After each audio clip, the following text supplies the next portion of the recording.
Halo teman-teman, jumpa lagi di Rejo Sari Channel. Mau nikah tapi belum punya akte kelahiran. Nah, salah satu persyaratan untuk pernikahan itu yang harus dipenuhi adalah punya akte kelahiran. Kalau video yang lalu saya sudah mengupload tentang bagaimana berkas-berkas persyaratan untuk bikin akte kelahiran yang baru. Nah, kali ini saya akan memberikan semuanya bagi penjenengan apa saja berkas yang dibutuhkan untuk bikin akte kelahiran yang lama. Karena apa? Karena ada perbedaan antara berkas persyaratan bikin akte kelahiran baru dengan berkas persyaratan bikin akte kelahiran yang lama. Nah, untuk itu silakan simak terus kelanjutannya. Oke? One, two, three, come on! Nah, sebelum kita lanjutkan, bagi teman-teman yang baru datang di channel ini, subscribe dulu biar tambah rame channelnya nanti. Kita lanjutkan.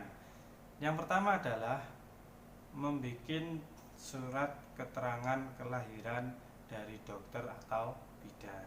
Namun biasanya kalau sudah dewasa ini sudah tidak ada, makanya dibuatkan surat pertanggungjawaban mutlak tentang kebenaran data kelahiran.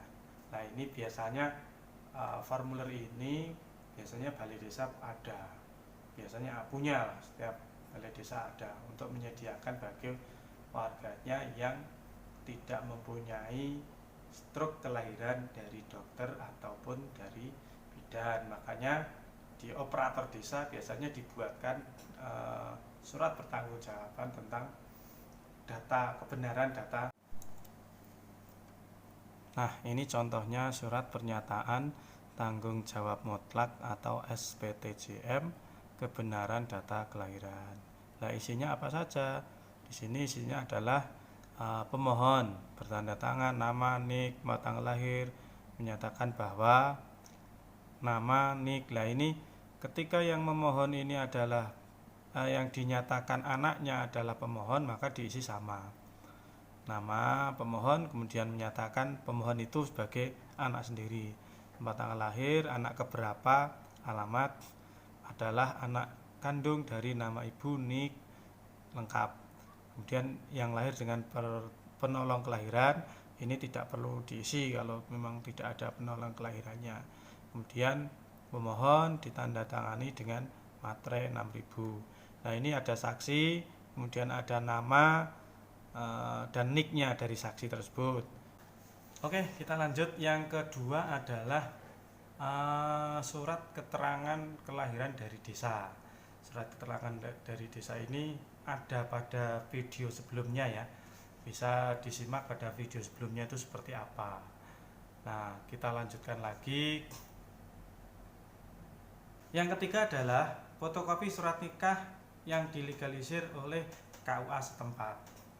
Contohnya ini sudah sama seperti permohonan pada surat keterangan kelahiran yang baru, permohonan akte kelahiran yang baru, bisa disimak di video sebelumnya. Nah, apabila orang tua sudah tidak punya surat nikah, maka solusinya adalah dibuatkan surat pertanggungjawaban mutlak tentang kebenaran suami istri dari pemohon. Jadi kan nama orang tua itu siapa, ayahnya, ibunya, bahwa itu memang betul-betul suami istri sesuai dengan KK yang ada dalam nomor KK yang ada dalam KK.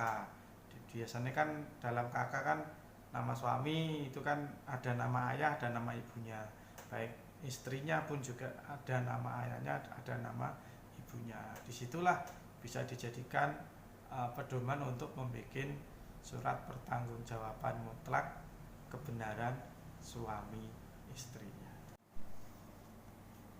Nah, ini salah satu contoh surat pernyataan tanggung jawab mutlak atau SPTJM kebenaran sebagai pasangan suami istri.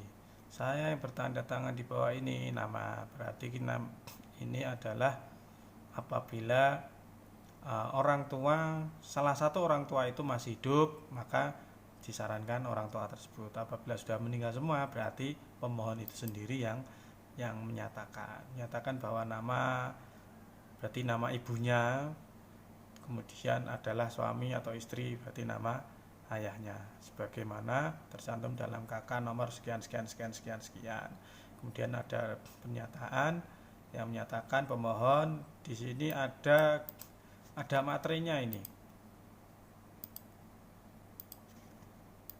Nah, di sini ada materinya 6.000. Nah, bikin dadaan ini. Ada materi 6.000, kemudian jangan lupa saksi pertama, saksi kedua pakai nik tanda tangan oleh kedua orang saksi tersebut. Nah, ini bisa disamakan dengan saksi dari SPTJM kebenaran kelahiran, tidak apa-apa.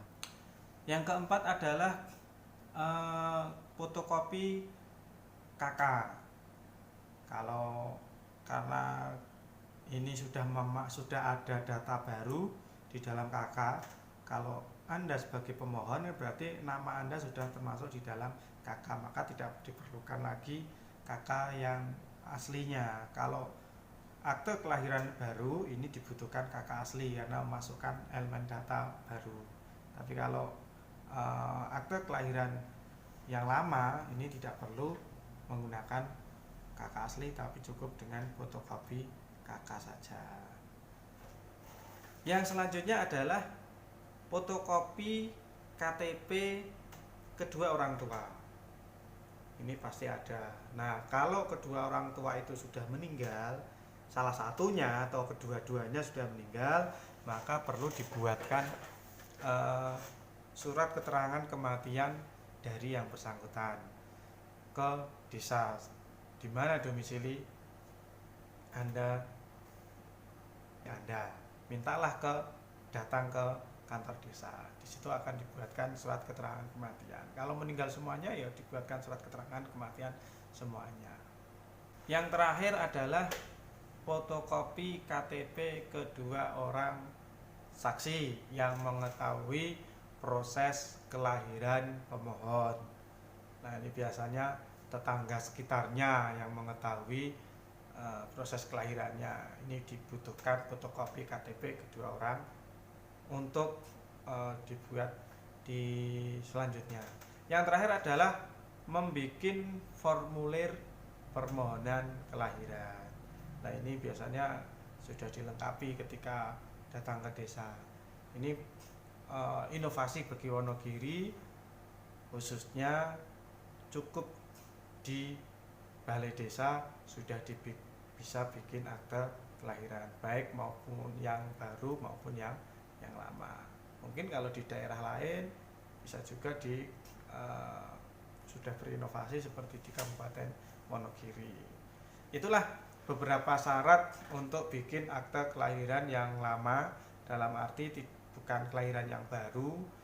Silakan kalau mau ada pertanyaan ataupun komentar, silakan di link komentar, silakan ajukan pertanyaan Anda, kita bahas bersama-sama. Semoga ada manfaatnya. Jangan lupa like, share, komen, dan dibagikan kepada teman-teman yang membutuhkan. Sampai jumpa. Nah, sebelum kita lanjutkan, yang pertama adalah surat nikah adalah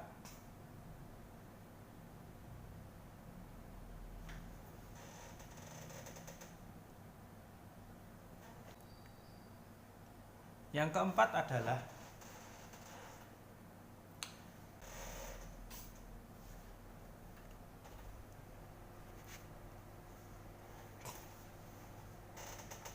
ke desa di mana domisili Anda, teman-teman yang membutuhkan. Sekian dari kami.